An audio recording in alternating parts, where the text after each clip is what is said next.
Assalamualaikum warahmatullahi wabarakatuh.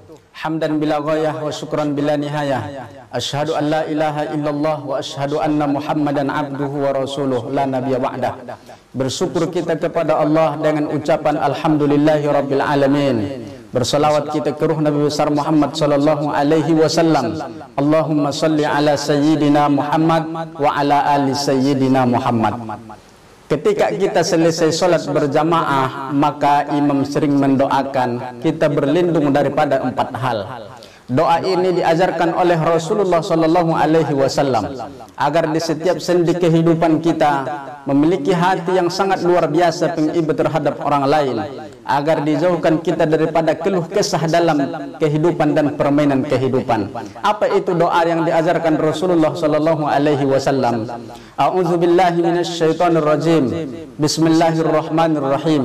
Allahumma inna na'udzubika min qalbin la yakhsha wa min nafsin la tashba wa min ilmin la yanfa wa min du'ain la yusma. Nabi sallallahu alaihi wasallam mengajarkan kepada kita doa yang sangat luar biasa. Yang pertama, Allahumma inna a'udzubika min qalbin la yakhsha. Ya Allah, kami berlindung kepada Engkau ya Allah daripada hati yang tidak khusyuk, hati yang tidak tentram, hati yang selalu berkeluh kesah, hati yang selalu tidak konsentrasi, hati yang tidak selalu istiqamah. Berapa banyak hari ini kaum muslimin, kaum muslimat, dia sudah memiliki harta yang sangat luar biasa, tapi dengan itu hatinya menjadi tidak tenang. Berapa banyak hari ini orang yang memiliki harta, jabatan, pangkat, anaknya sangat luar biasa. Dalam ilmu logika, itulah yang membuatnya tenang dalam kehidupan, itulah yang membuatnya hatinya khusyuk beribadah kepada Allah Subhanahu wa taala. Tapi yang terjadi justru sebaliknya. Semua yang ia raih selama hidup, dia korbankan waktunya untuk mencapai itu semua, tapi itulah yang membuat dia la yakhsha, tidak khusyuk kepada Allah Subhanahu wa taala. Doa ini nampaknya mudah, doa ini nampaknya sepele, tapi doa ini begitu berarti dalam kehidupan kita. Kita pun berdoa kepada Allah Subhanahu wa taala. Semua kita yang hadir, Bapak Ibu yang dimuliakan oleh Allah, agar kita terhindar daripada hati yang tidak khusyuk kepada Allah Subhanahu wa taala. Salat dia tak khusyuk, di rumah dia tak khusyuk, dalam kehidupan suasana suami istri banyak pertikaian, anaknya tak mau dinasihati. Apa ini penyebab? Hati tidak khusyuk kepada Allah Subhanahu wa taala. Kemudian kita diajarkan doa yang kedua. Ketika kita diajarkan oleh Nabi doa yang pertama, inna a'udzubika min qalbin la yakhsha.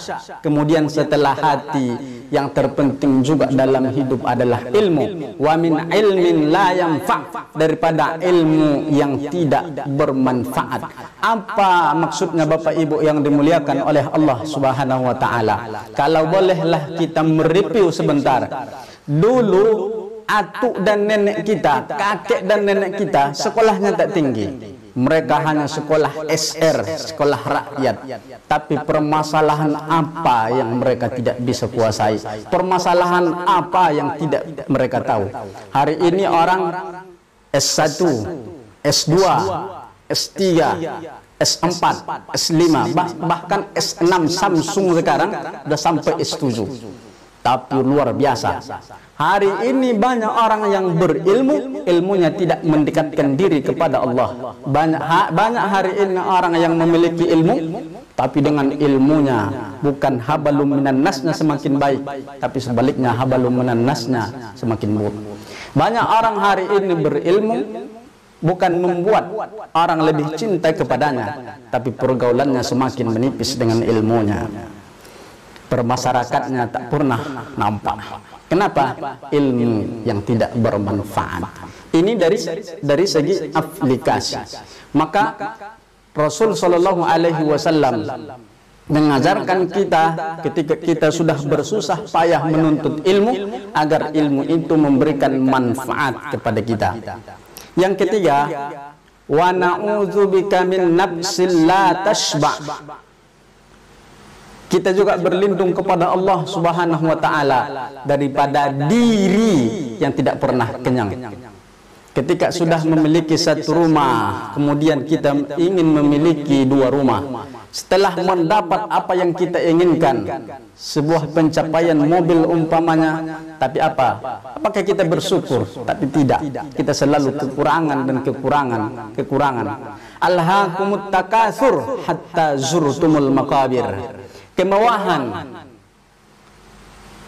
itulah yang menghiasi kehidupan kita hatta zurtumul maqabir, sehingga kita nanti masuk ke dalam liang lahat. Ketika mulut sudah disumbat oleh tanah, ketika kita tak bisa berbolak-balik, ketika kita tak bisa duduk di dalam kubur, ketika itulah keinginan manusia, keinginan berheboh-heboh dengan kemuliaan, berheboh-heboh dengan pangkat, berheboh-heboh dengan kekuasaan. Ketika itulah dia baru berhenti. Apa yang terjadi? Nafsil la tashba. Hari ini banyak orang gajinya sudah 50 juta tapi dia masih korupsi uang rakyat. Hari ini banyak jabatannya sudah melebar tinggi ke atas tapi masih menginjak orang yang lemah. Apa? Min nafsil la tashba. Kita pun diajarkan oleh Rasulullah sallallahu alaihi wasallam daripada demikian. Yang terakhir adalah wa min du'a'il la yusma. Kalau boleh jujur Bapak Ibu yang dimuliakan oleh Allah Subhanahu wa taala, perkara yang paling tenang, perkara yang paling kita sukai ketika Allah Subhanahu wa taala menijabah doa kita. Ketika anak kita mau PNS, kita berdoa kepada Allah, ya Allah, terimalah doa saya ya Allah, menangkanlah anak saya PNS. Lalu doa kita itu diterima oleh Allah, didengar oleh Allah. Itulah seorang hamba yang paling mulia. Kebahagiaan kita ketika Allah Subhanahu wa taala mendengar rintihan hati kita.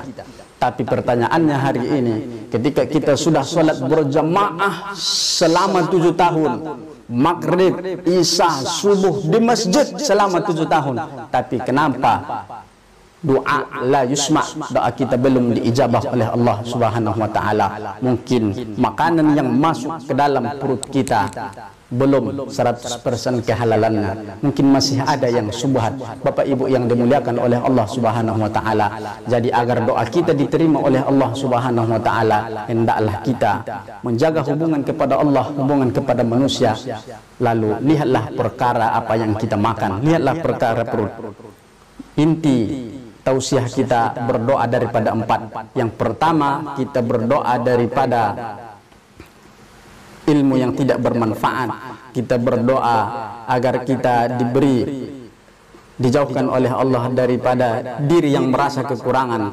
Kita berdoa juga kepada Allah Subhanahu wa taala agar kita tidak diberikan ilmu yang tidak bermanfaat dan doa yang tidak diijabah dan tidak didengar oleh Allah Subhanahu wa taala. Demikian tausiah kita pada kesempatan yang mulia ini. Wallahul muwafiq ila aqwamit thoriq.